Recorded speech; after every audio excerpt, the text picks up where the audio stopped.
Boa noite, amigos. 7h02. Teremos presidente Romildo Bolzan presente aqui. Romildo Bolzan presente em dose dupla. Hoje e também amanhã, no preliminar à imagem do futebol, começando à 13h. Então, daqui a pouco, o presidente tricampeão da Taça Libertadores da América aqui no nosso estúdio. Aliás, só tem 2 presidentes campeões da América, né? O que deve ter de ex-presidente com dor de cotovelo. Tem alguns que a gente sabe que não ficam com dor de cotovelo. Agora tem outros que devem estar subindo nas paredes, né? Não vou dizer quais, né? Mas vocês devem imaginar o que é que eu estou pensando, né? Presidente campeão e bicampeão da Taça Libertadores da América é o mesmo. Presidente Fábio André Koff, que, aliás, foi quem ungiu, quem colocou no cargo o presidente Romildo Bolzan, que aqui estará daqui a pouquinho para dar conta das coisas do Grêmio. Ele que está vivendo um frenesi danado, né?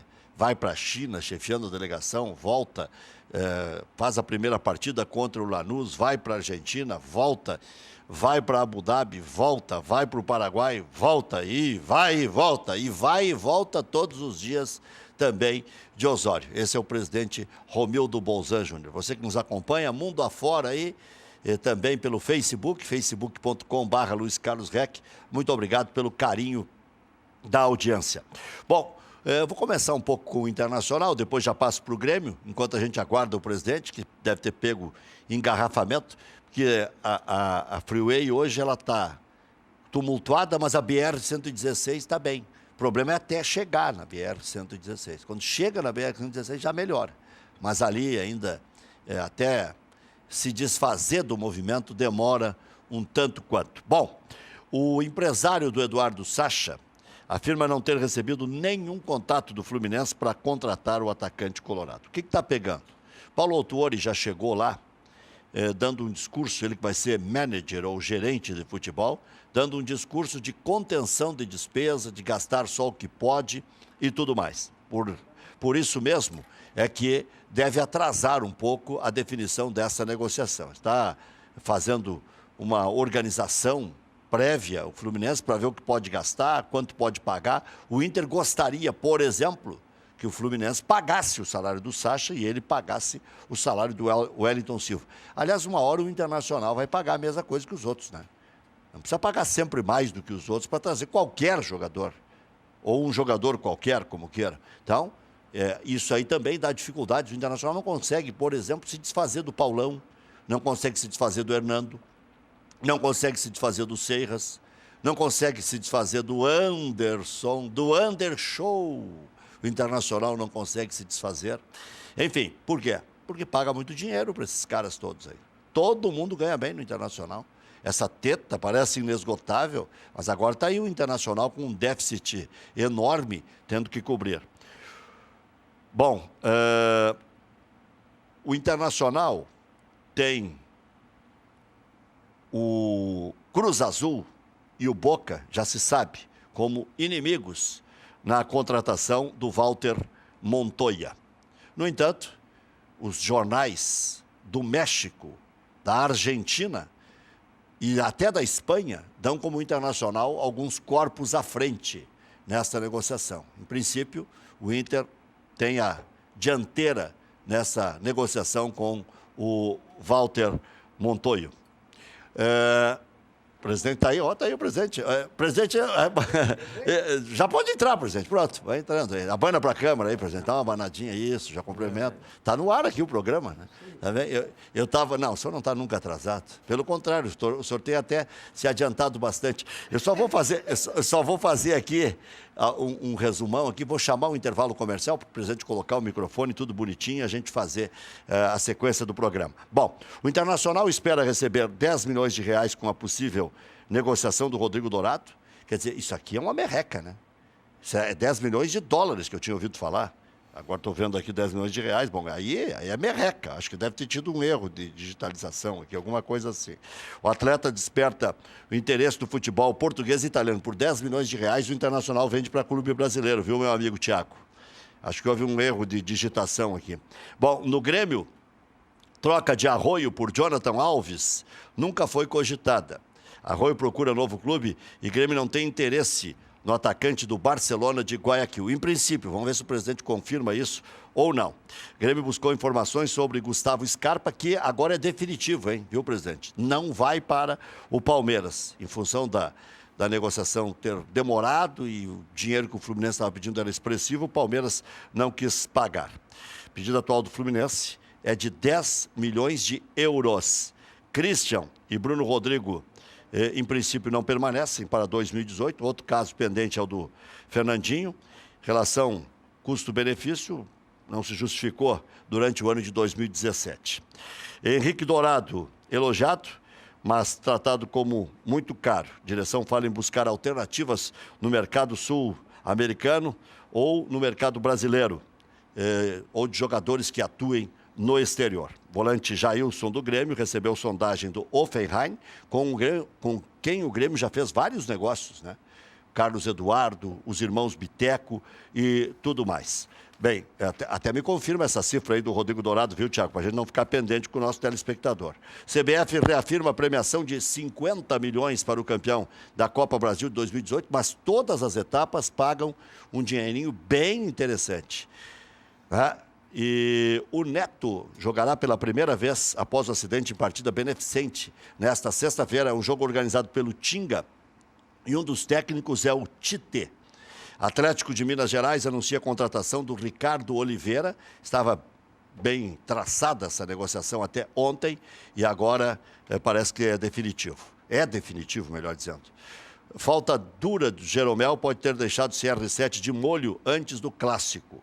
Cristiano Ronaldo treina em separado há 2 dias do duelo contra o Barcelona. Agora vamos combinar o seguinte, isso aqui vem do noticiário, mas eu não sou papagaio só para repetir noticiário. Eu ainda tenho um pouquinho de cérebro, não muito, viu, presidente? Tem alguma coisa, tem alguma ervilha aqui ainda. Olha aqui, ó, não é possível que no primeiro lance o Jeromel deu aquela apresentação de armas no Cristiano Ronaldo, ele tenha feito um gol de falta, fez mais um anulado, correu o tempo inteiro e agora tem que ficar de molho. Bidu, né? Cachorro eles não vão passar. Então não foi a entrada do Jeromel. Deve ter sido alguma outra situação. Técnico do Leverkusen simula queda horrenda e irrita adversário. Tem o vídeo aí? Tem o vídeo? Ah, não? Então tá. Então apagamos o vídeo. Anulamos, botamos na sequência. Rafael Claus, de São Paulo, é eleito o melhor árbitro do Brasil pela CBF. E o Fernandinho é um dos assuntos que nós vamos tratar com o presidente. Quem sabe seja o assunto pendente mais complicado, né? Porque o Barros já foi, né? Os outros são baratos. O Cícero também, o presidente vai explicar aqui qual é a situação. O Jael é homem de confiança, até prova em contrário, do Renato. Daqui a pouco se apareceu um melhorzinho, né? Vamos ver. Mas o presidente vai responder sobre tudo isso depois do intervalo comercial.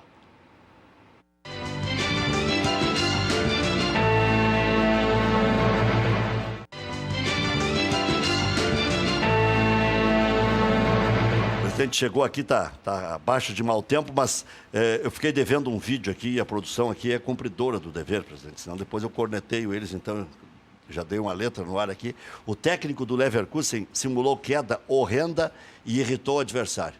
Olha lá, parece o Antônio Carlos Zago, até. Não, a do Zago foi pior. A do Zago ele caiu depois, esse aí pelo menos caiu na hora. Vamos ver. Vamos ver, nós vamos mostrar num outro ângulo aqui, tá? Tá dizendo o Thiago aqui. Vamos ver. Tá, vamos ver. Tá, agora. Encostou, botou a mão. Só se estivesse muito liso ali, né, presidente? Escorregou na casca de banana. Presidente, o senhor está feliz com essas andanças todas? O senhor foi para a China e voltou. Fez o primeiro jogo contra o Barcelona de Guayaquil. Primeiro jogo com o Barcelona de Guayaquil lá. Segundo jogo aqui. O senhor esteve lá em Guayaquil, esteve aqui na arena onde o senhor queria dar no juiz. Não, isso foi contra o Lanús. Aí depois o senhor teve com o Lanús aqui, com o Lanús na Argentina.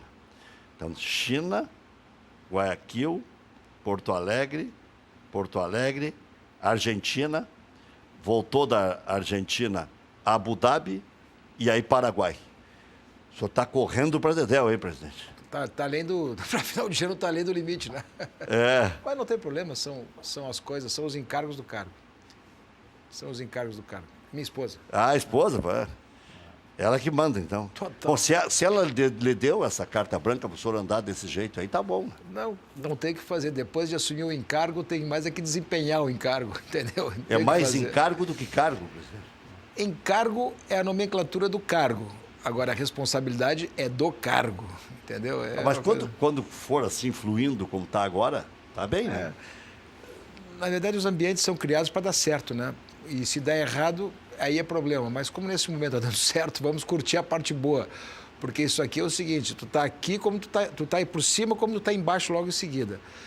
O dirigente que não souber ganhar e não souber perder, não se posicionar adequadamente nos processos, ele logo em seguida vai tomar um revés. Então, com tudo isso eu fico contente com a autoestima da torcida e tal, mas eu sei exatamente que esse momento é um momento. Logo em seguida, do ano que vem, pode ter revés e as coisas voltam todas para uma situação de dificuldade, justificação e tudo mais. Então, olha, se está vencendo, mantenha a humildade. Se está perdendo, não perca a capacidade de recuperar. É isso. Mas o senhor também conviveu com isso na política. Sim. O senhor aprendeu na política, podia ter aprendido no futebol e depois ido para a política, ou vice-versa. Agora, o senhor nunca mudou, né, presidente? Eu lhe conheço há uns 30 anos, sempre no mesmo tom, sempre com a mesma performance, porque tem tido bom aproveitamento também na política e sempre com o mesmo gabarito nas relações. Te digo mais, lá em Osório é a mesma coisa. Eu tomo a minha cachaçinha no mesmo lugar, reúno com os meus amigos uma vida inteira, frequento as mesmas turmas, não faço a minha, tomo o meu café no café de sempre. Para mim, tudo é igual. Quer dizer que o senhor toma um Billy Nightzinho para aguentar Sim, aprecio. Não, e ali pouquinho, né? Só para matar a mas sede. com a rivalidade com o Santo Antônio da Patrulha, deve ter alguma cachaçaria em Osório também. Não, tem cachaças boas em Osório, sim, tem cachaças ótimas. Tem cachaças ótimas em Três Cachoeiras, em Torres, no Morro Azul, em Santo Antônio. Ali é uma zona boa de produção de cachaça. Achei que vocês estavam exportando para Santo Antônio, presidente. Não chega tanto. É que tem uma rivalidade forte lá. Tem inclusive política, né? De editoriais de jornais. Tem uma situação, que está lá ainda até hoje lá em relação ao sistema de esgoto de Osório e tal, aquelas coisas acontecem. Ficou uma situação mal resolvida, mas judicialmente agora se resolveu. Saiu a sentença, então vamos em frente. Já estava uma demanda judicial. Acabou a guerra. Em tese, sim. Vamos para a obra. Temos muita coisa para lhe perguntar em pouco tempo, então temos que aproveitar. Maurício. No início do mandato, o senhor precisava mais do Beer Night, como diz o REC, para conseguir descansar melhor. Não sou daqueles que bebo para dormir, não. Eu durmo sempre de cabeça tranquila, porque o problema todo é o seguinte, né? Se tu não sabe o que está fazendo, não te mete. Entendeu? E no momento que a gente diagnosticou que o Grêmio tinha que tomar algumas atitudes, e diagnosticamos e tomamos as atitudes, porque sabia que aquele era o processo seguinte. Quer dizer, aquilo que daria o amanhã. E, de certa forma, até mais rápido do que eu imaginava. O senhor ainda teve a chance dos deuses, porque não ganhou título nos 2 primeiros anos. Não, no segundo ano ganhei. No segundo ano ganhou a Copa do Brasil. Ganhou a Copa do Brasil. Primeiro ano, terceiro lugar no Brasileiro. Fomos para o campeonato, fomos para a Libertadores e jogamos o Brasileiro. Ganhamos a Copa do Brasil no segundo ano e no terceiro ano ganhamos a Libertadores. Não, o que eu queria dizer é o seguinte, o senhor adquiriu, claro, o crédito com a conquista da Copa do Brasil, mas a eleição, por exemplo, né, já estava desenhada antes mesmo. O senhor já tinha a aquiescência, a aceitação do torcedor. Porque ele já viu que o processo estava andando adequadamente. Quer dizer, quando a gente se classificou para a Libertadores, quando a gente foi terceiro do Brasil, quando a gente ia disputar a final da Copa do Brasil, a torcida percebeu que o processo era um processo irreversível, que era um processo correto, que era um processo que estava dando certo e que ia avançar. Quer dizer, tu sabe que a coisa que mais a gente tem que cuidar e fazer é o processo de justificação do que tu faz. Porque uma coisa é tu fazeres, a outra coisa é tu justificares o que tu está fazendo para as pessoas entenderem e compreenderem, mesmo na hora que a coisa está ruim. Por isso que é bom ter uma boa verve. Por isso que é bom ter o domínio do processo. Não só verve, né? Porque conversa fiada, todo mundo está cansado.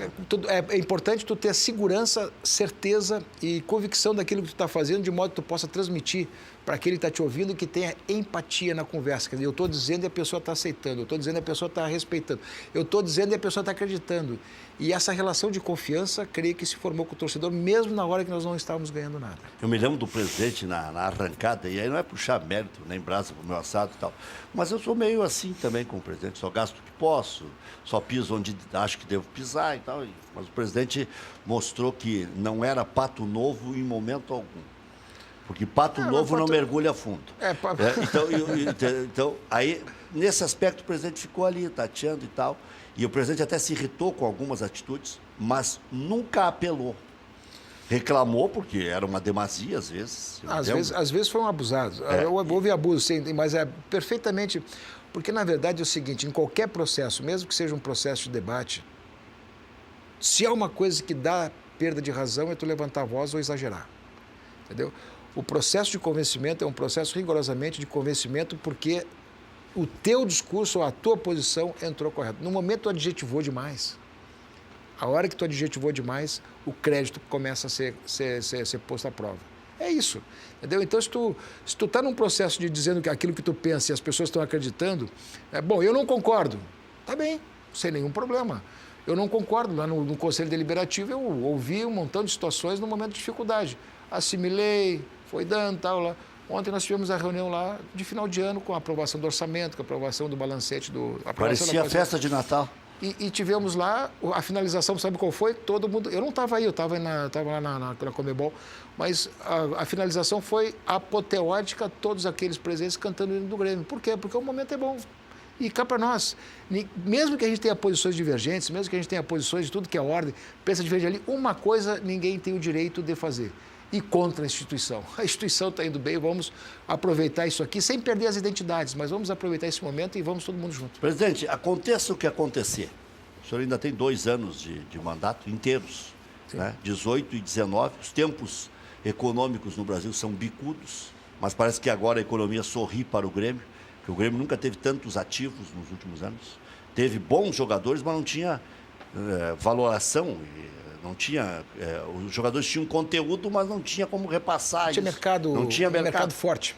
Eles não ficavam tempo suficiente para ter o valor que se espera. Essa foi uma política adotada que, sinceramente, deu certo. E eu, aqui a pouco, estava falando do Dourado, que o Inter quer vender por 30 milhões e tal, e até a gente estava falando no intervalo, de repente 10 milhões seja o que vai sobrar para o Internacional, porque daqui a pouco é tão fatiado. É isso. Já vendeu um pedaço para o Sonda, daqui a pouco o Baidec tem um pouco de representação, sei lá. Mas... o Grêmio vendia Carlos Eduardo barato, vendia Anderson barato, vendia... Era necessidade, né, Rec? Eu não condeno Lucas ninguém, Leiva. Era necessidade. E agora o senhor acha que, aconteça o que acontecer em 18, 19, o senhor já é vitorioso? Por quê? O senhor vai deixar o clube saneado. Isso aí já é líquido e certo. A ideia, se nós arrecadarmos o que estamos imaginando arrecadar, se nós mantivermos o nível de competitividade e de premiação, se nós arrecadarmos, se tivermos a manutenção do quadro social e todas as receitas do Grêmio aumentando, como é o caso do varejo, é o caso dos licenciamentos e tudo mais. Se o Grêmio mantiver também um nível de receita de jogadores, de venda de jogadores e tal, o Grêmio tem tudo para aumentar a sua receita esse ano. Né? E se acontecer isso, o Grêmio vai buscar sim o equilíbrio definitivamente, a autossustentação, que é o que nós perseguimos. E o projeto de autossustentação, nós dissemos desde o primeiro momento, pode demorar 2, 3, mas o prazo final é 4 anos. Então, o 4º ano disso é exatamente o final de 2018. O entorno da arena, presidente, que parecia uma coisa que não tinha solução. E agora eu li que já está se resolvendo. O Grêmio tem participado muito desse processo, mas o Grêmio se retirou da posição mais de frente. O Grêmio antes conduzia o processo, o Grêmio impulsionava o processo, o Grêmio demandava e chamava a atenção daqueles que estavam resolvendo o assunto. Chegou no determinado momento, no mês de março, o Grêmio disse, olha, vocês querem também? Se virem. O Grêmio está numa posição que eu falei. Hoje o Grêmio substituiu as receitas, conseguiu substituir as receitas que o Estádio Olímpico nos dava, porque o grande momento aquele não era o Grêmio perdeu as receitas do Olímpico e teve dificuldade de fazer a busca de novas receitas e está obtendo isso. Muito bem. Então hoje o Grêmio está numa posição de frente, demandando e provocando todo mundo para solucionar a questão, mas o Grêmio está numa posição de cobrar daqueles que são interlocutores. Então o Grêmio cobra da Caragones, o Grêmio cobra do Banrisul, dos bancos e tal, e como da prefeitura, e como está numa posição de hoje definir a questão do entorno. E eu cheguei hoje de Assunção, a primeira reunião que tive foi com o representante da Caragones, ele me posicionou toda a questão da reunião que teve com o Ministério Público do entorno. E disse que, olha, em 50 dias, 60 dias, nós vamos providenciar tudo aquilo que nos pedirem e eu espero assinar o acordo, que é o acordo da renegociação das obras do entorno. Perfeito. Se isso acontecer, fica pendente uma outra situação que também não depende do Grêmio, que é a repactuação, que é fazer a formulação do financiamento do negócio. Que o Banco do Brasil caiu fora, o Banco do Brasil demorou muito tempo para decidir, e quando decidiu sem decidir, deixou todo mundo no pincel. Então, tem uma situação agora que pode alguma outra coisa acontecer. E pode acontecer também... O senhor perdeu a pressa. Eu perdi a pressa porque substituí as coisas, mas eu quero te dar um raciocínio que eu acho extremamente importante dizer. A compra da Arena permanece sendo para o Grêmio, tem o mesmo efeito para o Grêmio, tem o mesmo efeito da vitória de um campeonato mundial. Porque se há uma situação que o Grêmio hoje tem pendente, talvez seja essa, e mais, a única situação que nós somos flauteados. Mas leve já. Já é de leve, mas ainda temos uma flautinha. Mas o Grêmio não vai buscar por causa da flauta, o Grêmio vai buscar esse negócio porque lhe convém, porque é bom para o Grêmio. Eu tenho o patamar de decisão desse processo e nós estamos muito atentos a ele, embora não mais o impulsionando como impulsionávamos anteriormente, que é comprar a operação de estádio, porque o estádio já é nosso, mas comprar a operação, antecipar a aquisição da operação, ela tem o efeito de um campeonato importante. De que forma foram substituídas essas receitas? Quais novas receitas que suprem as que inicialmente o Grêmio tinha no Olímpico e passou a não ter quando migrou para a Arena? Valorização de ativos, essa foi uma questão importantíssima. Duplicação da arrecadação do quadro social. Duplicação das vendas de varejo, duplicação não, mas o aumento significativo dos licenciamentos, vitória em campeonatos e posicionamentos melhores em campeonatos, premiações. Né? Então o Grêmio entrou num círculo de tudo aumentar a receita por conta dos seus próprios desempenhos. Quer dizer, comprando a Arena, daqui a pouco não precisará nem vender mais tantos jogadores. Comprando a Arena, nós podemos equilibrar pelo menos, vamos dizer assim, nós vamos assumir também, né, é bom que se diga, vamos assumir a manutenção. Né? Vamos assumir a manutenção. E tem outras questões jurídicas também que não convém para o momento, porque também nós sabemos quais são, mas elas serão preservadas, resguardadas e devidamente contratualizadas no momento que for feita a aquisição, se tal ocorrer. Um passarinho me contou, presidente, de repente o senhor conhece até esse passarinho, é um passarinho guerreiro, passarinho aguerrido nas coisas do Grêmio, que de repente uma ideia que ele teve, ele levou lá atrás, agora o senhor vai saber quem é o passarinho. Não viu o fato que eu já sei quem é. Que denunciar o contrato já não está mais tão distante também. Condenar algumas distorções que houve no andar da carruagem. Essa é uma situação que existe. O senhor já sabe que é o passarinho. Já sei, e é uma avaliação. E é uma avaliação que o Grêmio faz do ponto de vista jurídico, que não adotou essa posição, embora ela seja possível, mas o Grêmio não adotou porque seria uma guerra, uma declaração de guerra total. Então o Grêmio também tem os seus resguardos e nesse momento não quer abrir uma frente de briga com todo mundo, porque não é o caso. Quem é melhor advogado, o senhor, a sua esposa ou os filhos? 10 vezes, velho. 10 não, 20 Dona Vera vezes. É que advoga com maestria. Ela é que é titular do escritório e uma vocacionada para a advocacia. A única coisa unânime é que o escritório é o melhor de Osório. Nossa. Pelo menos as marcas lá de Osório, pelo menos o quadro de marcas lá que eles fizeram as avaliações, ela está nessa aí. Então fiz justiça, eu fiz uma brincadeira, mas então tá, parabéns para a Dona Vera. Vamos mostrar a Dona Vera aí, esposa do Vamos mostrar, presidente. Olha aqui, ó, esse ano ela vai ganhar o troféu Paciência, né? E o PPR do escritório é para ela, né, presidente? Pelo menos quando o senhor chegava em casa, ela dizia, lá veio o meu gordinho, agora ela diz, lá veio o meu magrinho. O presidente está mais magro do que eu agora. Olha lá, está no escurinho ali. Tu sabe que... Dona Vera. Tu sabe, satisfação, Dona Vera. Tu sabe que... Vou dizer isso publicamente, né? Eu só faço o que faço porque eu fui prefeito há muito tempo. Eu só faço o que faço e tudo isso... Ela deve lhe amar muito, presidente, porque eu olho de porque tem a retaguarda, senão eu não faria. Não tem jeito. Desculpa a brincadeira, mas é verdade, né? As mulheres... Mas são, além de tudo, são participativas, parceiras, estão sempre juntos, tanto os filhos como ela. Sempre estão juntos, seja no Grêmio, seja na questão política, sempre próximos, sempre muito, muito solidários nas questões que dizem respeito às disputas. É por isso que tem que ter começo, meio e fim, né? Não adianta. Lá atrás, o senhor nem imaginava ser presidente do Grêmio, mas já tinha uma boa conduta, uma boa família. Isso é bom. O senhor jogava no Osoriense ou no Sul Brasileiro? Eu jogava lá em Osório, eu jogava no Milionários. Não é nenhum dos dois? Nenhum dos dois. E o João Padeiro balaqueando que o Barãozinho ia lá e batia em vocês, e ele não sabe nem o time que o senhor jogava. Não, mas na verdade é o seguinte, o futebol de Osório, no final da década de 50, início da década de 60, mas na década de 50 muito, era gaó e sul-brasileiro. E era violento, a ponto do padre interromper a missa para ir para o jogo.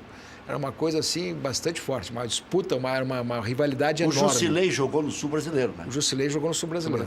E foi pro Corinthians direto. Foi, ele saiu daqui, foi para... Impressionante isso. Mas depois eu, de coração, eu sou sul-brasileiro por uma questão familiar.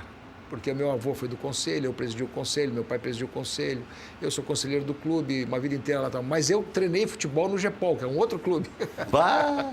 Uma salada de fruta. Mas o senhor jogou mesmo, presidente? Joguei bola, joguei futebol. É verdade que o senhor era um ponteiro rápido? Não, eu era um meia-direita. Oswaldo. Não, eu era o João Severiano. Eu gostava do Joãozinho. O Joãozinho era o meu ídolo. Tô te falando. Pô, eu falei Oswaldo, o presidente Balaquiou, ainda mais. Foi mais, né? Porque eu quando comecei a entender futebol lá, desde criança, 6, 7 anos, eu ia pro estádio. O João Severiano tem ele visitado lá, não? Falei com ele hoje, ele me telefonou essa semana e o neto dele esteve lá hoje lá no estádio. O João Severiano sabe que ele não sai à noite, né? Né? Então, um dia nós vamos armar um programa vocês dois aqui. O João é meu grande amigo, né? Ele, o Milton Coelho. É uma figura, né? E tá inteiro. Tá inteiraço. O oitentinha inteiro. Sabia que o Milton Coelho ainda joga?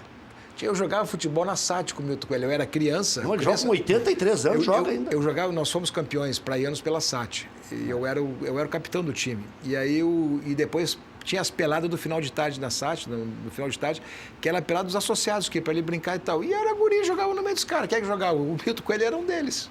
Entendeu? Era uma formiguinha. Jogava pra caramba. Eu jogava pra caramba. Presidente, depois do intervalo vamos falar do André, esse que chamam de André Balada. Mas com o Renato, pelo jeito, se for balada mesmo, acaba se dando mal, né? Nós temos vários exemplos aí que não convém ficar remoendo sempre. André Balada pode vir e não ser mais balada aqui em Porto Alegre. Ele jogou muito bem com o Falcão lá, né? Até se o senhor falar com o Falcão, vai ter boas recomendações do André, que naquela época estava com a cabeça no lugar. Esse ano contribuiu, mesmo que minimamente, para salvar o Sport Recife, que ganhando do Corinthians na última rodada se salvou. E quem salvou o Sport foi ele, junto com o Diego Souza. Embora o Diego Souza tenha sido expulso em momentos inadequados e tudo mais. Vamos falar de Copa do Brasil, valendo essa fortuna, tem que dar uma olhadinha, o Grêmio que junto com o Cruzeiro é o vencedor de maior número de Copas do Brasil, 5 para cada um.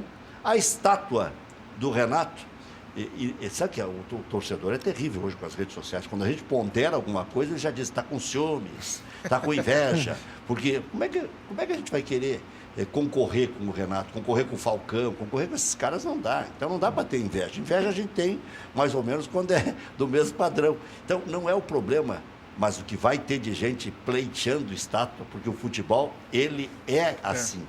Ele é acirrado, ele é competitivo, né? Ele é de ciumeira. Isso tudo e muito mais depois do intervalo comercial.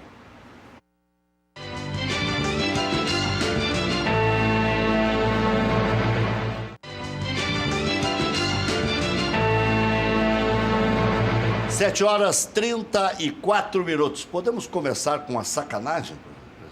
Qual é delas? Não, tem tantas. Não, mano. Ainda mais com a dona Vera aqui. Eu não ia falar de outras coisas. O horário também. O horário e tal. Mas Cruzeiro, o senhor ficou chateado com o Cruzeiro? Não, na verdade, isso é normal, às vezes, fazer uma situação de consulta e tal, mas eu não sei exatamente o que foi conversado com o Edilson, não tenho essa informação. Mas eu só vou tratar esse assunto a sério, só vou levar a sério, se o Cruzeiro entrar em contato conosco. Como o Cruzeiro não entrou em contato conosco, não tenho nada que levar em conta isso, eu vou tratar disso como uma fofoca. E chama atenção, né, Rec, que o presidente do Cruzeiro estava no Paraguai com o senhor, deu entrevistas lá de que procuraria o Grêmio, mas não lhe procurou. Eu estava do lado. E eu conheci ele, não conhecia ele, eu estava lá, era só ele se apresentar. Sabe, presidente, que é impressionante, a Rádio Grenal ela tem uma audiência em tudo que é lugar. E hoje pela manhã, vários mineiros dizendo que essa direção que assumiu é só confusão. Terminaram intrigados com a antiga diretoria, uma confusão danada, iniciaram disputando o jogador do Atlético, agora disseram que querem o Fred, vão fazer proposta pelo Fred, mas pô, mas do Atlético Mineiro? Como é que eles vão se acertar? A mesma coisa que o senhor disser que é o Damião. Foi a direção do Cruzeiro. Então, se o senhor acha que eles foram violentos com o senhor... Não, eu não acho nada porque eu não tenho informação de nada, assim, eu vou ser bem franco. Quer dizer, mas qualquer padrão negocial hoje, eu tenho, por exemplo, tinha um ótimo relacionamento com o Gilvan Tavares, que era o anterior presidente do Cruzeiro. E sempre que tínhamos alguma coisa para conversar, era só bater o telefone, sem nenhum problema. Se está havendo esse tipo de situação, de procurar diretamente, é um equívoco. Não vai resultar absolutamente nada. Mas pode atrapalhar a sua relação com o jogador. Não que o jogador seja cabeça fraca, porque ele já deu agora num jogo beneficente. O Edilson é cabeça pronta. O senhor sabe que ele já se manifestou, sim, né? Já recebi as informações. Num jogo beneficente, dizendo que ele ama o Grêmio, que ele tem um relacionamento extraordinário, que a prioridade é do Grêmio, mas que vai conversar com qualquer... Que o procurador dele vai conversar, porque ele está de férias. Ele diz, isso é natural, entendeu? Não há problema nenhum. Se ele receber uma proposta interessante, Está ótimo, ele pode ficar entusiasmado com a proposta, está ótimo. Eu não sei se aconteceu isso, mas se aconteceu, tudo faz parte de uma situação que o ideal seria começar pelo clube. Mas não procurar o clube é que me parece uma coisa estranha. Todo mundo noticia, diz que vai, diz que vem, mas ninguém apresentou alguma coisa que seja plausível para exame, entendeu? Ninguém quer trancar a porta de ninguém, ninguém quer trancar a carreira de ninguém. E alguém se apressou e disse que estava fechado o negócio, né? Tanto é que eu entrei de carona com a reportagem aí e marchei, porque, pelo que eu estou vendo, é bem mais complexo do que a gente imagina. Se é esse valor de multa, o Cruzeiro nem cisca, né? Ou acerta com o Grêmio ou não vai ter o jogador. Sinceramente, se não tiver uma proposta que seja adequada para o Grêmio e pagamento na frente, não vamos nem fazer andar. O senhor teve a primeira vitória do ano, né? Se a decisão fosse na Argentina, o senhor nem ia querer mudar as datas. De qual da Recopa? Da Recopa. Na verdade, o nosso problema todo é o período de férias. Quer dizer, nós vamos começar... Já tem que viajar logo daí, né? Nós vamos começar dia 18 de janeiro. Muito bem, começa a pré-temporada. Aí tu vai jogar dia 14. Nós conseguimos prorrogar do dia 7 para 14. Nós queríamos começar a fazer o primeiro jogo dia 21 e depois a outra data a Conmebol determinaria. Mas a Conmebol nos sinalizou ontem, no final da noite, depois de tudo praticamente terminado, a Conmebol, através de um vice-presidente, nos procurou e disse, olha, tudo se encaminha para que seja 14 e 21. Bom, é mais uma semana. Então a gente, de certa forma... ficou bom, presidente. Tem a Libertadores, começa no fim do mês, né? Mas nós vamos ter 4 dias a menos de mês para finalizar o troço. Mas o preparador físico acha que dá razoabilidade para preparar o time para esse período aqui. Assim. Vai faltar ritmo de jogo. Mas, né, vamos fazer um enfrentamento de cara. Quer dizer, o time principal vai jogar uma partida de peso lá. Né? E depois vamos decidir em casa. Mas até lá a gente vai treinar bastante, vai jogar algumas partidas do gauchão, vai pegando o ritmo, vamos lá. Com certeza o senhor não quer se desfazer de jogadores, mas sabe que precisa realizar vendas ou troca, alguns vão se tornar moeda de troca. Quantos por cento o senhor acha que é possível manter desse grupo campeão, pensando já nessa próxima Libertadores especialmente? Sabe que essa é uma questão para nós muito tranquila, porque o Grêmio tem todos esses jogadores renovados. O Grêmio não tem problema de discussão. Não está desprotegido. O Grêmio não está desprotegido e também não tem... Esses jogadores já estão incorporados no patrimônio do clube no tempo dos seus contratos. Então, para nós, se aparecer uma questão extremamente importante, relevante, ou uma conjuntura tal que seja impossível a permanência, alguma coisa, tudo bem. Mas vamos dizer assim, o Grêmio começa o ano de onde terminou e vai agregar. Então, tá bem, tá tranquilo. Entendeu?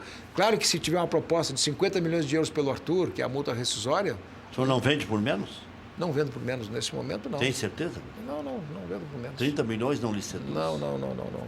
E se for para outro que não seja o Barcelona? Também não. Quer dizer que o atrevimento do Barcelona vai lhe ajudar a manter o que está pré-estabelecido? A barbeiragem, né? Sim, porque eles vão acabar agindo, legislando contra si próprio. Eu fiquei com muita pena do Arthur, que não merecia aquilo.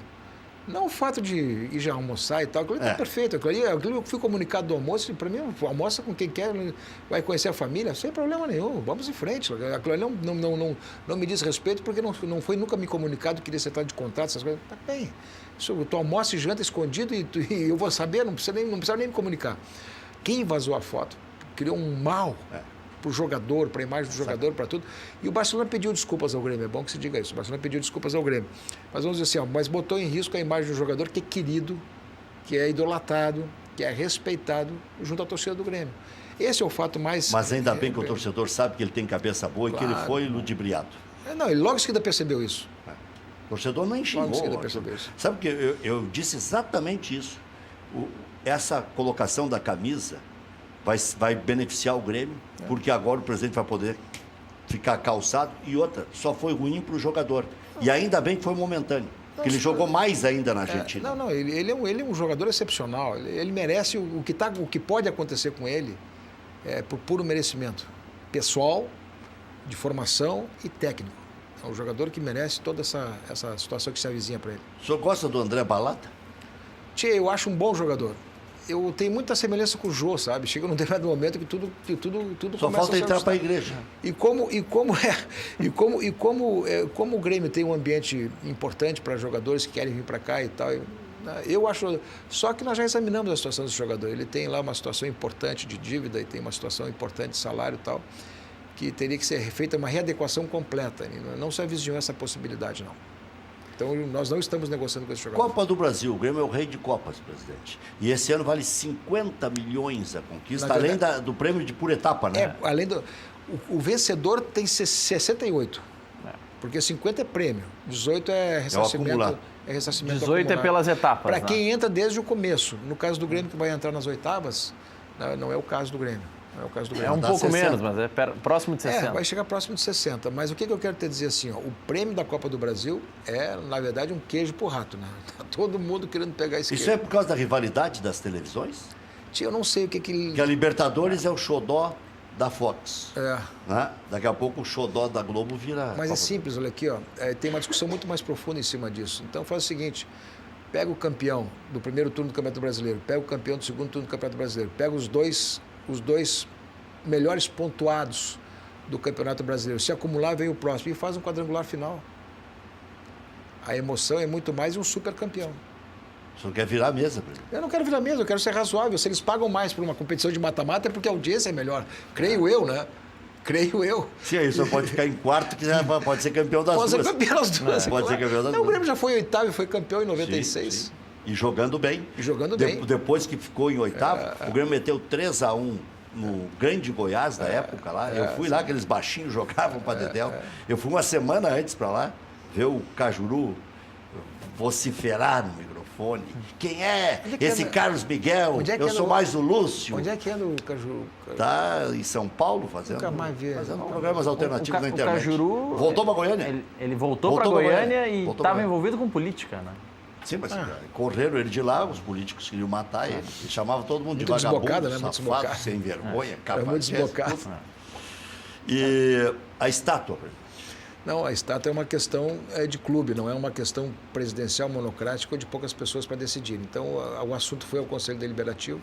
O Conselho Deliberativo deu o ok e transformamos isso numa simbolização de um símbolo do Grêmio, que é o jogador, o treinador e tudo mais. O Grêmio consensuou no clube essa situação e o clube vai fazer a homenagem para o Renato, eternizando ele como uma estátua. Presidente, no início do ano, nessa época do ano passado, no início desse ano, o Grêmio procurava muito o fazedor de gols, que acabou sendo o Lucas Barrios, que em determinado momento o senhor disse que era a extravagância do ano, a tentativa do Grêmio de conquistar uma grande competição que acabou conquistando. Não foi, né? Ele não foi o papel. No papel foi a extravagância. A extravagância foi conseguir segurar todo mundo e tendo que aumentar o tamanho de contrato e se virar mais do que bolacha em boca de velho. E readequar os contratos, porque na verdade nós tínhamos certeza valorizar todos. Que esse grupo, devidamente valorizado e muito focado e muito comprometido, daria o resultado que deu. Nós tínhamos essa certeza. É isso. E acabou motivando todo mundo, né? Claro.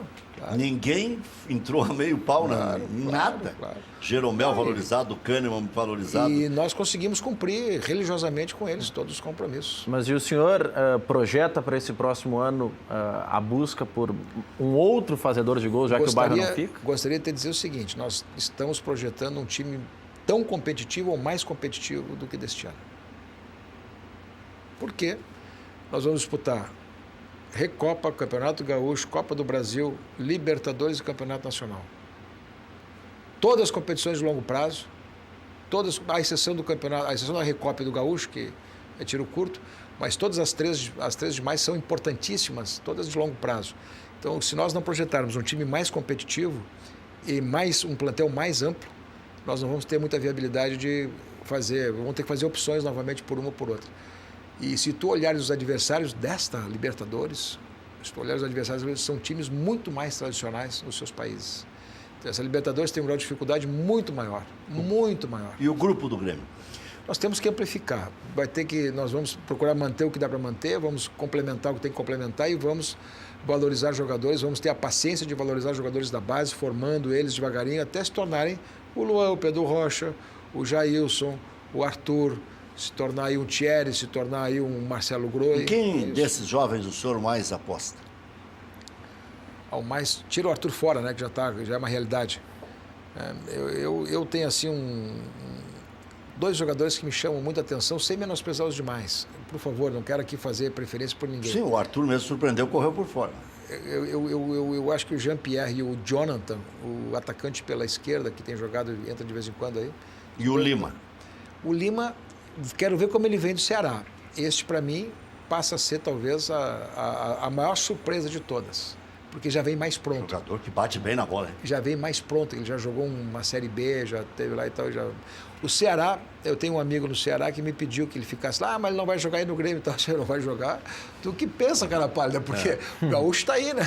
O Campeonato Gaúcho está aí. Vai jogar mais do que os outros. Vai jogar coisas importantes. Vai jogar, se ele jogar 20 partidas no ano, todas as partidas com certeza serão mais importantes do que... O Campeonato Gaúcho é o campeonato mais difícil para o Grêmio, presidente. Por exemplo, o Grêmio ganha a Copa do Brasil. Saiu esse negócio aí. Ganha Campeonato da América, ganha na casa do adversário, onde só o Pelé tinha ganho. Quer dizer, nós marchamos por Novo Hamburgo nos pênaltis. Dando prioridade. Dando prioridade, não tem problema. Quer dizer, não levou na brincadeira, levou a sério. Levamos a sério, claro, jogamos com o time titular lá. Fizemos 1-0.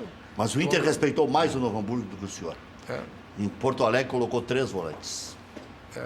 Não, mas eu quero te dizer o seguinte, uma hora nós vamos ter que ganhar esse Gaúcho aí, não tenha dúvida. Vamos combinar, né? Se ganhar, nós estamos com... Antes, quando eu entrei, eu fazia questão de buscar a hegemonia do Campeonato Gaúcho. Hoje eu estou naquela posição. Vamos jogar, se der para ganhar, melhor. Mas tem que buscar. Já deu para mudar o discurso? Já deu para mudar o discurso. Sinceramente, já deu para mudar o discurso. O grupo da Libertadores, presidente, é forte, médio, fraco? Nosso grupo é um grupo que dá para classificar.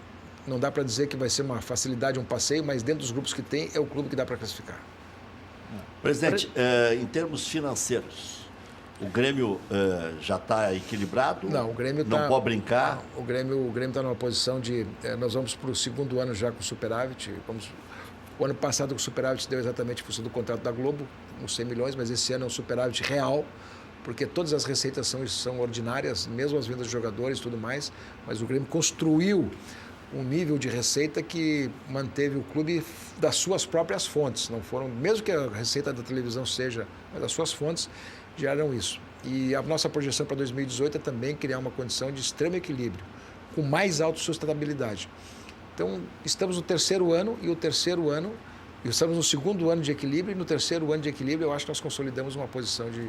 Presidente, uma vez eu falei com o senhor lá, e eu sempre gosto de ouvir pessoas inteligentes como o senhor. E até porque é muito fácil a gente ir no microfone dizer qualquer coisa, que o microfone aceita tudo, e do outro lado as pessoas acabam digerindo, por vezes sim, por vezes não, digerem um pouco mais fácil, às vezes mais difícil e tal. O senhor me disse o seguinte, não vale a pena ficar refinanciando essas coisas aí de Profut, de lei isso, lei aquilo, porque eles estão cobrando juros exorbitantes. Então, não tem boia dada.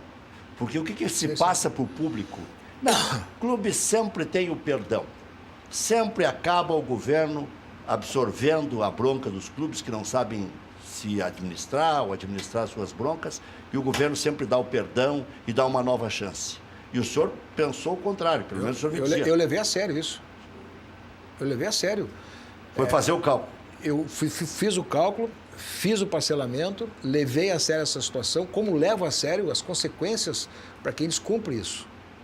Tem consequências pesadas. Mas o senhor não quis refinanciar tudo? Não, eu financei, a parte tributária eu refinancei toda. Tá? Porque o Grêmio ficou absolutamente em dia com tudo e faz o pagamento. E se há uma coisa que se puder antecipar pagamentos, que eu não vou fazer é antecipar essas questões da tributação. Porque se compensou com o desconto que deram das multas, se compensou com descontos que se deram de algum juro, e isso de até 70% dos juros, e isso, de certa forma, equilibrou bem a situação. Mas não era a ideia inicial. Não era a ideia inicial, mas acabou acontecendo. Então, quem aderiu, aderiu. Muitos clubes brasileiros não vão conseguir cumprir as metas que o Profut determina.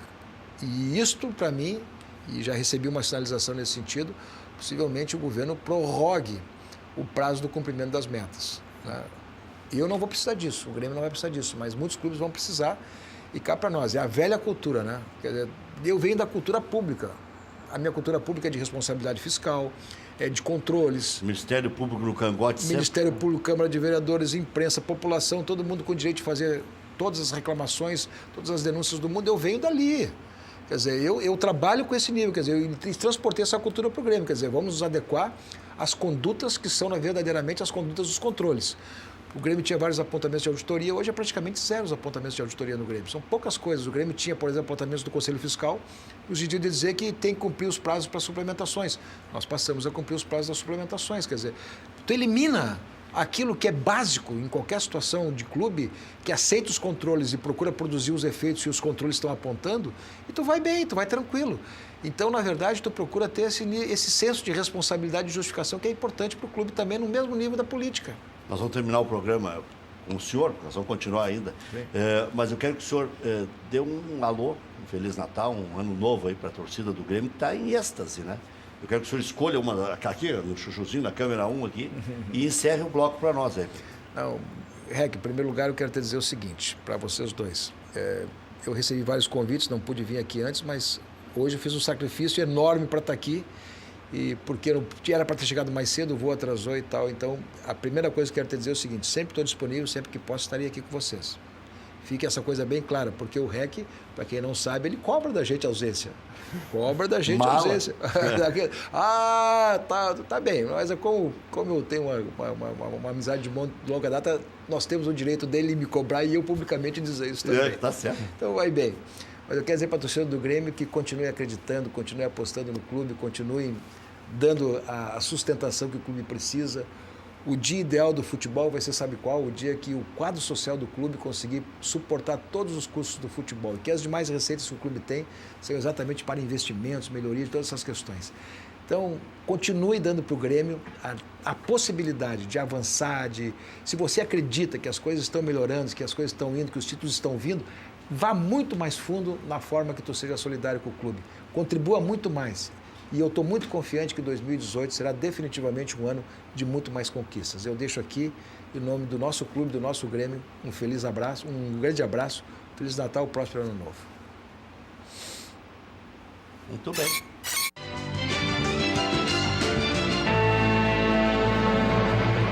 O presidente brincou comigo e como era a despedida dele, eu não quis interromper. Ele deu uma chinelada e tal. Mas eu reclamei, apesar que o presidente nunca deixou de vir a esse programa. Saía de Osório para vir aqui. E foi nesse programa que ele foi chamado de presidente 2 anos antes. Eu não chamava o Romildo de Romildo. Eu dizia, está aqui o futuro do presidente do Grêmio. Ele disse, nem pensar, o senhor será ungido pelo presidente Fábio Koff. Eu costumo enxergar longe. Tu quer saber quem vai ser o próximo presidente do Internacional? Não, eu vou te dizer na hora oportuna. Eu quero cansativo. Eu já sei quem vai ser o presidente do Internacional. Eu acho que é bom, eu estava assistindo o programa antes de entrar aqui, parabenizar pela entrevista. Boa noite, Rec, Maurício. Boa noite. Tá aí o exemplo de um presidente, né, que não tem aquele folclore de que para ser presidente tu tem que ser vice de futebol, de que para ser presidente tu tem que ter anestesia administrativa do clube, um vício de muitos anos. Tá aí um presidente que administrativamente tocou e mobilizou o seu grupo. Não precisa nem ser pavão. Exatamente. Um presidente que está sabendo usar os artifícios da administração e conseguir o resultado. Eu acho que, partindo disso, é um exemplo para nós, colorados, daqui para frente, começar a repensar isso, né? Esse é Felipe Assunção, conselheiro do Esporte Clube Internacional. Combinamos até de fazer 2 etapas hoje, estanques. Uma só de Grêmio, outra só de Internacional, porque não é sempre bate-boca que tem nesse programa, não é sempre gritaria e ponto e contraponto, que daí, quando as pessoas têm mais tempo, elas podem expressar exatamente o que elas são, o que elas pensam, onde elas acham que o Clube do Coração pode chegar. E esses programas de fim de ano são exatamente para isso. Onde é que falhou o Internacional? Onde é que falhou o Grêmio? Onde é que o Grêmio ditou cátedras? Onde é que o Internacional deixou de cumprir? Por exemplo, projetar um ano de 2018 mais tranquilo, né? Classificar mais cedo na Série B e começar a fazer a triagem antes. Onde é que o Internacional conseguiu patinar tanto que não conseguiu fazer essa triagem prévia? Por exemplo, Edenilson. O Internacional não definiu ainda.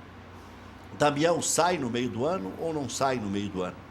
Cadê o lateral direito do Internacional? Cadê o outro lateral esquerdo? Estão dizendo que vai ser o Jefferson. O zagueiro necessariamente tem que ser obcecadamente o Rodrigo Moledo. Essa informação do Jefferson é nova, né, o Rec? Vai me assustar aqui. Está procurando casa. É nova e incrementada. Pode ser que não fique, né? Daqui a pouco está procurando casa para a família, mãe, tio, sei lá. A outra, Dourado, o Inter precisa rifar o Dourado? Será que o Inter já chegou nesse ponto? Vou deixar várias perguntas para o Felipe responder, todas na sequência aí, não tem problema nenhum. O Nico Lopes é só moeda de troca mesmo sendo o artilheiro do ano. O Potker, como diz o Kenny Braga, Potker, né? O Potker veio já negociado com a China, ou o Inter veio com essa esperança, porque havia o canto da sereia de que ele iria para a China.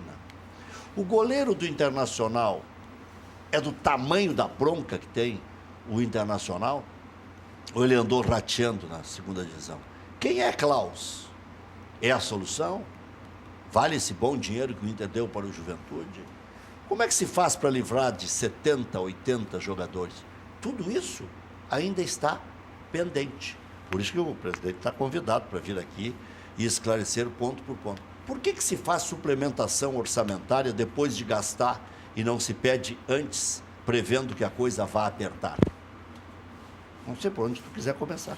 Não, primeiro, né, que exatamente o presidente que teria que responder isso, porque ele está lá agindo, ele sabe os bastidores do vestiário. Sabe que o presidente não vem aqui porque sabe que eu vou perguntar tudo isso para ele? Não, eu me assusto. Sabe que aqui não tem pergunta por escrito. Não. E outra, a representação, muitas vezes, de algumas situações que ocorreram no Inter, os próprios jogadores muitas vezes respondem. Então, isso para mim não me assusta, não me surpreende. Acho que REC é a palavra de todas... De tudo que tu elencou aí, falando um pouco do momento do Inter de 2017. E aquela briga no pátio? Não, mas espera aí. Passa por convicção. Parte do princípio, eu estava lendo alguns posicionamentos, por exemplo, da gestão. Em dezembro de 2016, busque o torcedor colorado no site do Inter, onde o próprio Marcelo Medeiros disse que a prioridade dele era o critério na avaliação de jogadores e comissão técnica. Por quê?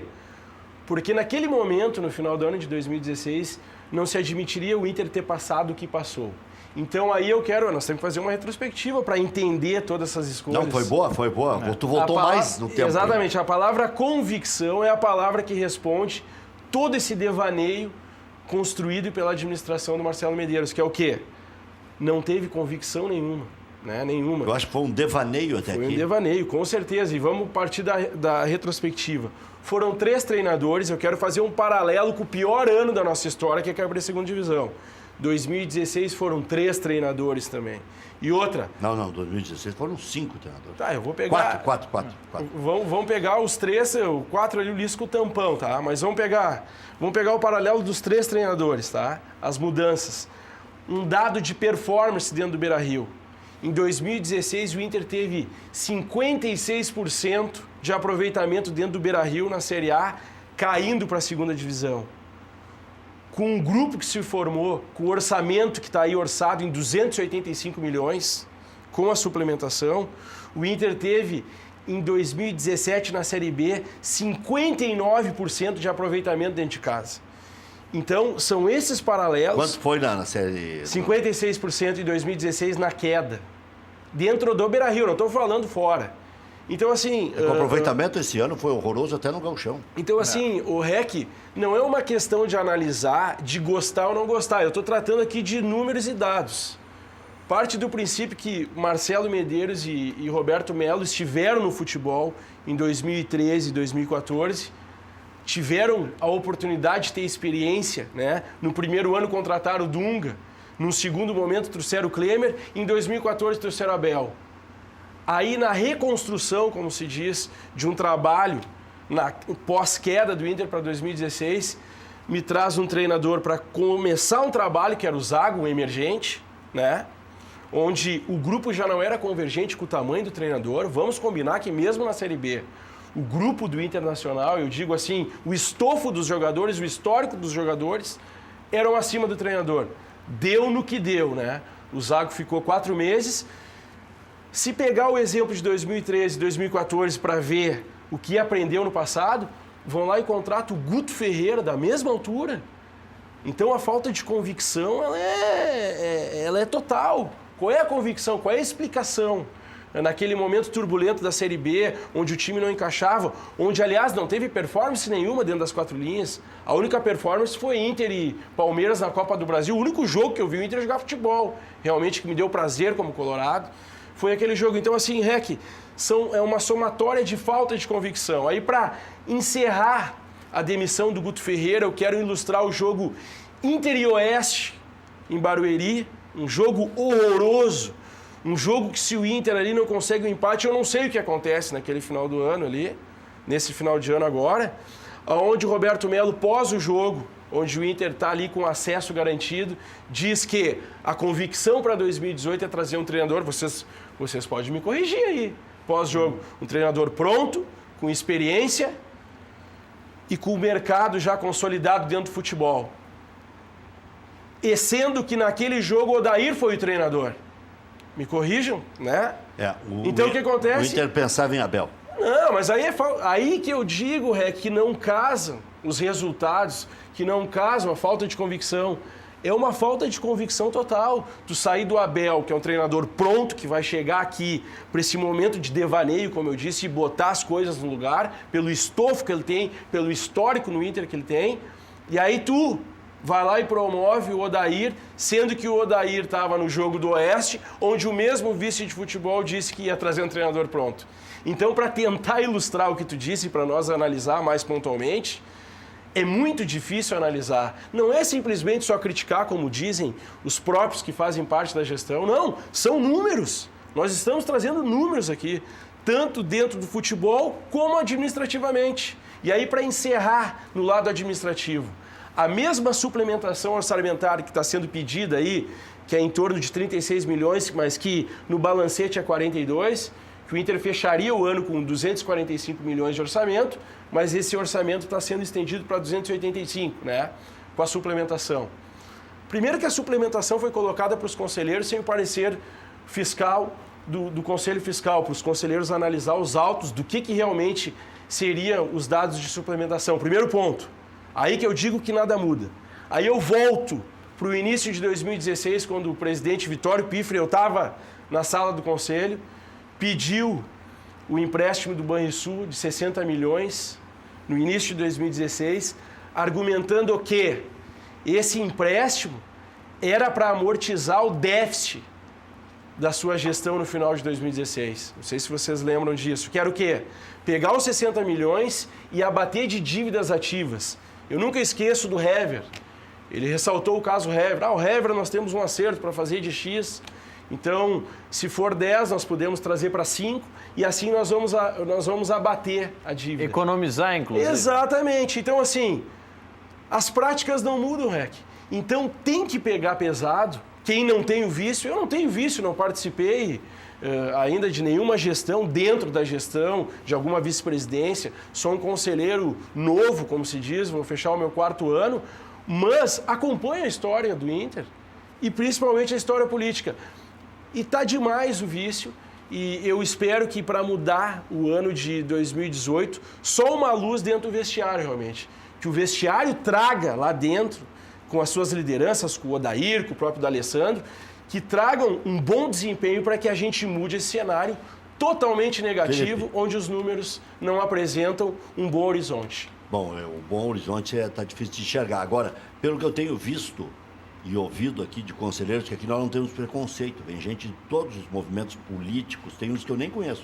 Conheço quando eu chego aqui, a produção me apresenta, diz, olha, pediram espaço aqui, o movimento tal, então tá. Eles já sabem mais ou menos a maneira que eu penso, eu dou uma reinadinha às vezes, quando repete muito o movimento, porque senão parece que a gente está pendendo para um lado. Mas se não, é bom. Ontem veio aqui o Vitor. O Vitor, eu acompanhei. Vitor, que é um cara esclarecido e tal, e até, eu disse, eu te conheço de algum lugar, diz, nos conhecemos lá em Xangri-Lá e tal, no supermercado, eu sei, porque eu sou fisionomista. E o Vitor, Belfort, né? Vitor Dalforno. Dalforno. Vitor Belfort ou lutador? Não, mas tem um outro que tem um nome parecido.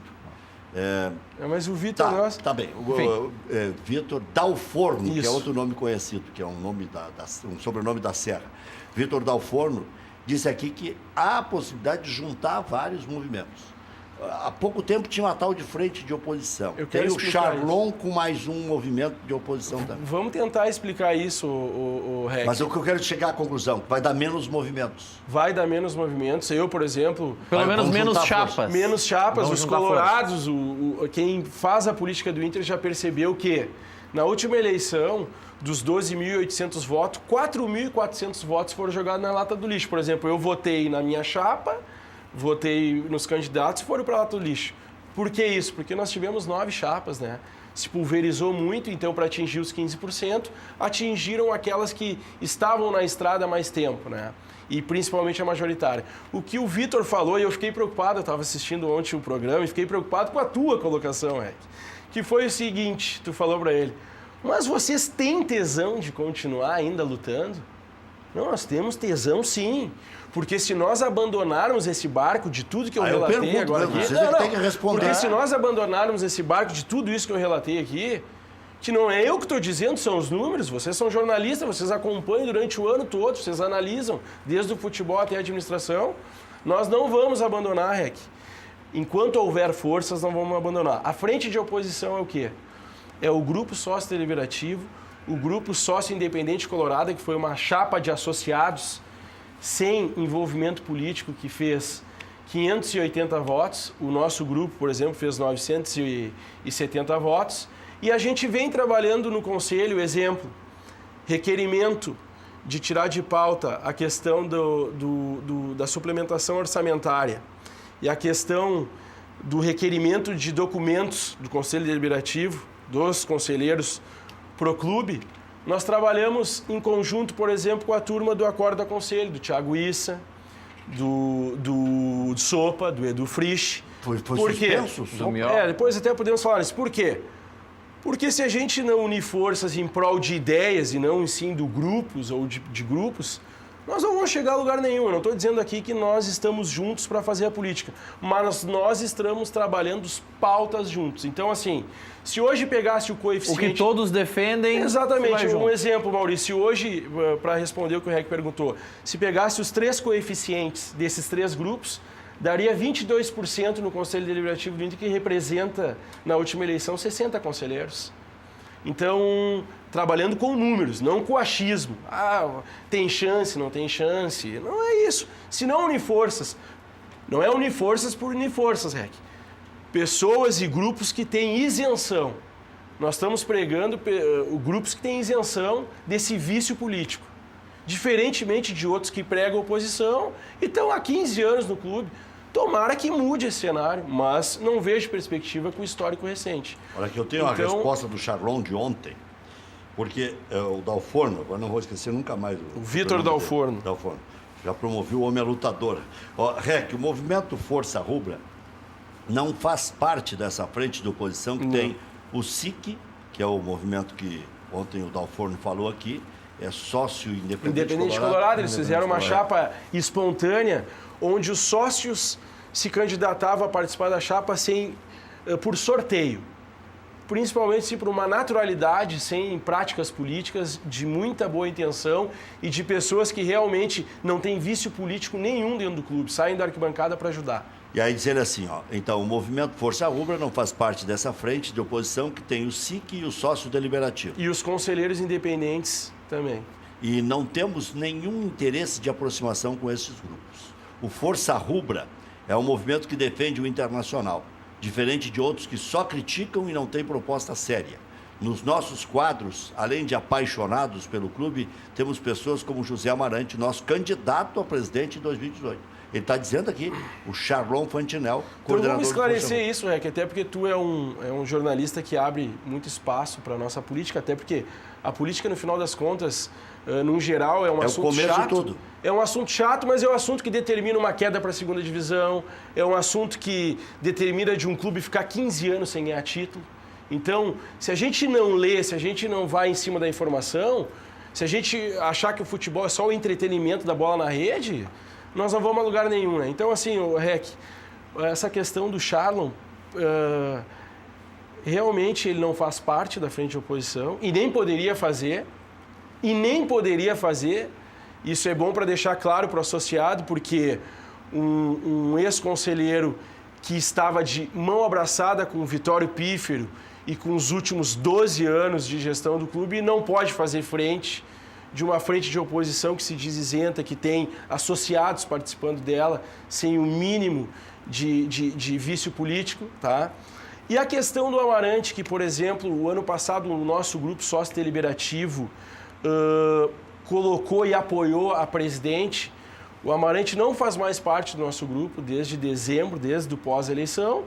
Por uma questão estratégica do grupo e do próprio Amarante, onde é uma questão extremamente de filosofia. A gente tem uma análise que o Amarante não conseguiu desempenhar o papel de fazer a devida oposição. E nós esperávamos isso, e o grupo foi criado para se ter um espaço para a chapa, e o grupo, num segundo momento, se perdeu só para a candidatura a presidente. Então, o Amarante é um grande nome, uma pessoa isenta em termos de fazer a sua analítica como conduta pessoal, enfim, mas está mostrando que está seguindo o mesmo caminho de diversos outros, mostrando um vício político, que foi o que nós percebemos e ele no é final da candidato eleição. mesmo? Não tem essa informação. Fantinel está lançando aqui. Mas deve ser, porque já li mais de uma vez, não tive a oportunidade de perguntar para ele isso. Mas é, mais uma vez, um candidato daqui a pouquinho que a gente não vai conseguir, eu digo, dentro do Conselho, ter um maior número de votos como a gente não teve ano passado. Por quê? Porque a nossa estratégia da candidatura do Amarante era fazer uma repercussão e mostrar para o associado a necessidade de mudança dentro do Conselho Deliberativo. E isso não aconteceu. Olha aqui, ó. Meu Deus do céu, o cara me mandou aqui, ó. Real Madrid versus Grêmio, divulgado o escândalo que todo mundo suspeitava. E aí me mandou uma missiva aqui. Meu Deus, não, isso aí é... Deve ser aquele texto padrão que muda... Não. Mandou aí até assinado e tal. Acho que tem uma pegadinha mais forte até, acho. Boa noite, Rec. Primeiramente, parabenizar nosso presidente campeão da América, Romildo Bolzan Júnior, que 2018 vai igualar a Fábio Koff com o Bi da América e o Tetra do Tricolor. E outra, presidente, depois da estátua do Pai Nato, temos que fazer a estátua do Undershow. Grêmio vem forte em 2018. Daniel Bergovici, do bairro Sarandi. Pois é. O Daniel, outra parte, eu te pergunto se está tudo bem aí em casa, tudo certo. Luiz Carlos, tenho orgulho de ter um presidente idôneo. Não com ideias faraônicas que endividou para sempre, diz o Mezenga. Isso tudo é ciclo, né, Rec? O presidente Bolzan está vencendo, é uma pessoa nova, né, no cenário do nosso futebol. Como o Inter também, a gente não pode também só criticar por criticar. Eu acho que o Fernando Carvalho teve grandes méritos na virada de 2002 para 2003, quando ele fez aquela constituição da Lei Pelé ali, onde no primeiro ano ele não foi bem, porque ele fez contratos curto prazo, vocês lembram disso? A gente vinha de uma decadência de jogadores, nosso camisa 10 era o Tim, nosso centroavante era o Luiz Cláudio, por exemplo. No primeiro ano, a gente trouxe ali, o clube trouxe Carlos Miguel, Fernando Baiano, Júnior Baiano, Alexandre Rottweiler. Quer dizer, piorou em relação aos outros, porque os outros eram baratos. Exato, mas é aí que eu quero chegar, só quero complementar isso, essa mudança. Ali era uma mudança da Lei Pelé, onde os jogadores tinham um contrato de curto prazo. Então, quando chegou no mês 7 do ano, os jogadores já estavam pensando em fazer contrato com outros clubes. Era uma novidade aquilo ali.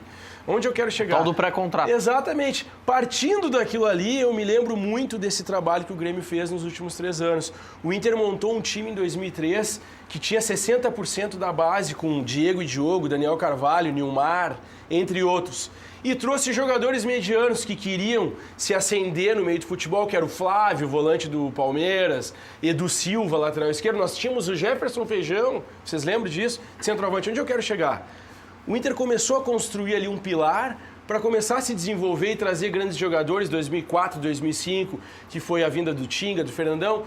Só que o que aconteceu com o Inter foi o seguinte, o ciclo fadigou. Tanto é que esse ciclo de 2002 até 2010, que teve resultado, ele se estende até 2017. Isso não é possível. Não há fôlego de oxigenação administrativa, de novas práticas. É por isso que nós estamos nesse momento. Então, Rec, só queria só fazer essa alusão, porque senão fica muito pejorativo também só para o lado do Inter. Não é isso. O ciclo fadigou. São as mesmas pessoas, com todo respeito ao presidente Marcelo Medeiros, mas faz parte desse ciclo. E tomara que o ano que vem a gente mude, tomara que a gente consiga o resultado, vamos torcer. Mas está aí. Essa performance toda que a gente falou nos 8, 10 primeiros minutos do programa, estão aí nos números. Não é um achismo meu, são os números. Peguem os números. Como é que um vice de futebol que trocou 3 treinadores e não teve melhor resultado ainda continua? Não é por uma questão Roberto Melo Pessoa, não teve performance. Se trocou o treinador, tem que trocar o vice também. É uma questão analítica. Então dá para ver ainda que o futebol do Inter e que a gestão do Inter não é tratada profissionalmente, muito menos administrativamente. Você já conhece o grupo Cardcar? É uma rede de franqueados que disponibiliza um cartão digital por um custo bem acessível. Seja um franqueado. Ligue 30 19 98 42. WhatsApp 99662-6626. Fale com o Correia. grupocard.com/franquia. Empresa gaúcha com mais de 25 anos de atuação na Cidade Baixa. A Central de Imóveis chegou ao bairro Tristeza, principal centro comercial de lazer da região sul da capital. Faça como mais de 15 mil clientes. Encontre a solução ideal para você. Acesse o site e saiba mais. centraldemóveisrs.com.br. A Central de Imóveis administra condomínios como ninguém. Nova Central de Imóveis Zona Sul. Aluguéis, condomínios, vendas. Venceslau Escobar, 1786. Também no endereço tradicional, na José do Patrocínio, 381-385. A Protegere traz até você uma inovação que une segurança e tecnologia. É a Portaria Virtual. Um serviço de monitoramento feito totalmente por câmeras 24 horas por dia, 7 dias por semana.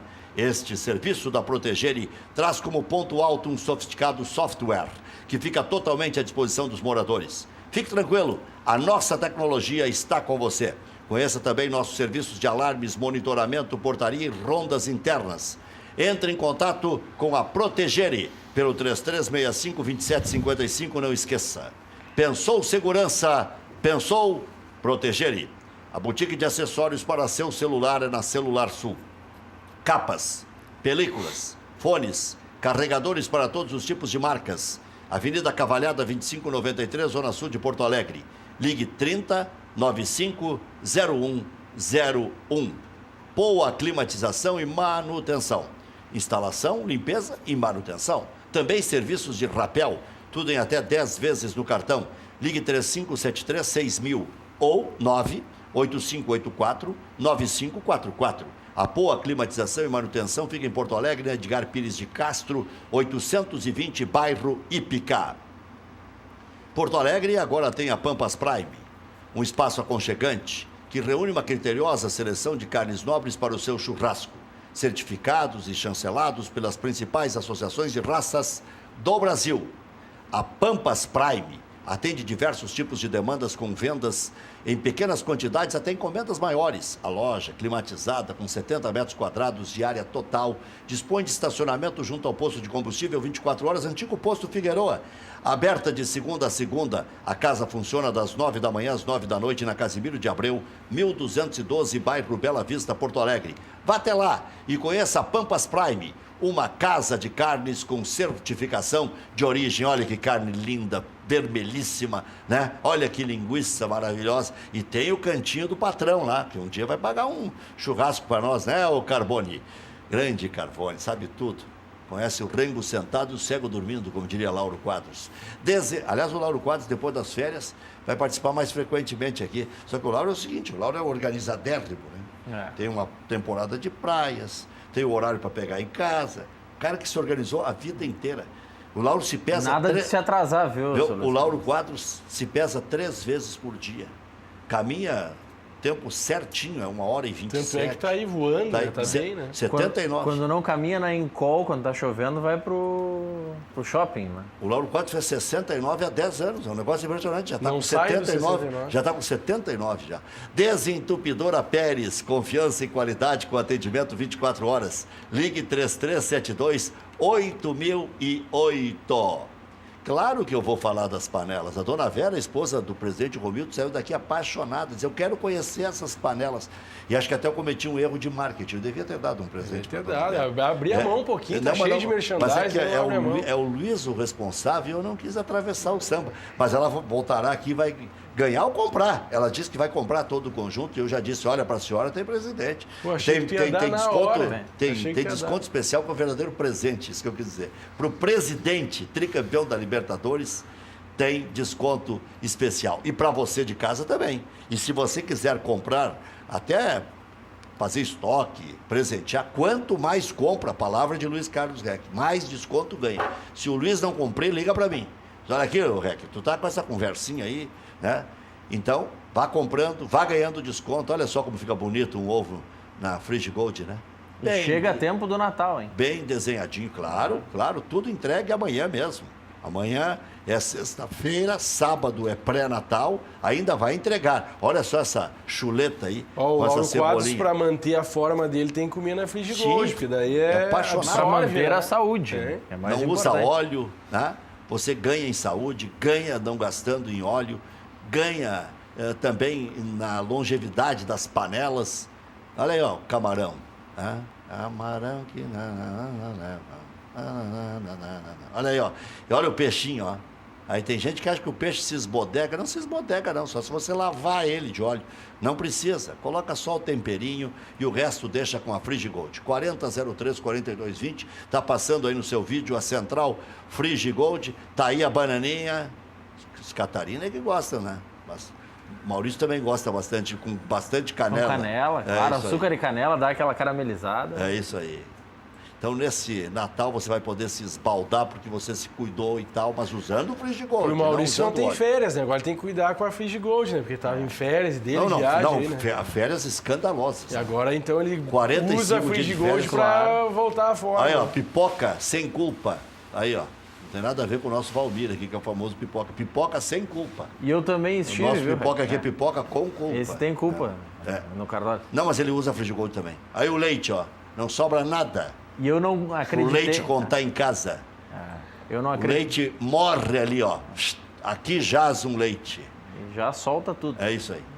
Eu não confiava no É. que o Keller disse aqui no programa, de que foi na Alemanha, encontrou... Pagou mais caro lá. E era mais caro lá. Eu fui também e Eu- vi que era mais caro.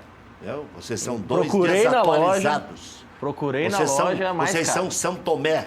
Tem que ver para crer. Conhecimento, né, Maurício? Estilo Conhecimento. Silvio Santos, eu só acredito vendo. E Felipe, Conhecimento. use esse 1 minuto e pouco com a tua verve afiada para provocar a torcida do Internacional no bom sentido. Não, eu acho que... Provocar, que eu digo, é mexer eu acho com que os eu breus. eu acho que eu falei o que tinha que ser falado, o atual momento, mas a gente não teve tempo de falar da perspectiva. Eu não vejo o time do Inter toda essa desgraça, como dizem. Eu acho que 2 laterais, um zagueiro, um segundo volante, tipo o Montoya, que estão observando por aí, e um atacante de lado, que o Inter já não tem há muito tempo, desde a saída do Tyson. Mas já comprou 15 atacantes de lado? Não, comprou 5 atacantes de fundo, né? O último homem. Então, quem sabe agora a gente torça para que eu volte a falar que o vestiário feche com o Odair e com as lideranças, que eu não acredito porque falta comando no Internacional e convicção, e que a gente consiga a fechar esse vestiário e ter uma boa performance de futebol para a gente retomar as vitórias. E o Sopa? Porque o futebol está mostrando que está tudo muito igual aí. E tem time aí campeão que não é tudo isso aí. Ih, já deu letra pro mas Grêmio. né? Não, é tricampeão da América. Não. Ou pro tu sabe, Corinthians, né? que não jogou Tá, tanto. então tá. E o Sopa? Não, eu acho que o que fizeram com o Sopa é politicagem. Por quê? Não vou justificar o que aconteceu com o Sopa. O Sopa, diferentemente de ex-conselheiros que bateram e apedrejaram o Conselho Deliberativo em 2013 e não aconteceu nada, o Sopa só fez um manifesto que foi ofendido e acabou virando o réu da história toda. E Essa sendo história- punido. Essa história está mal contada e essa é a política que entrou dentro do Inter e que tem que sair de lá. E isso vai dar pano para manga. Mas eu não entendi até agora a suspensão. Uma briga no pátio que já houve 500. O Sopa 500. foi ofendido e fez um manifesto dentro da ouvidoria, Na ouvidoria, nas redes sociais nas também. redes sociais, e foi julgado ele contra, fim. Feliz Natal, Felipe. Que o Obrigado Internacional pela vá bem em oportunidade. 2018. Valeu, Maurício. Amanhã a gente se reencontra. Amanhã estaremos de novo. Amanhã tem Perdigão e Gabiru à noite. E ao meio-dia o presidente Romildo.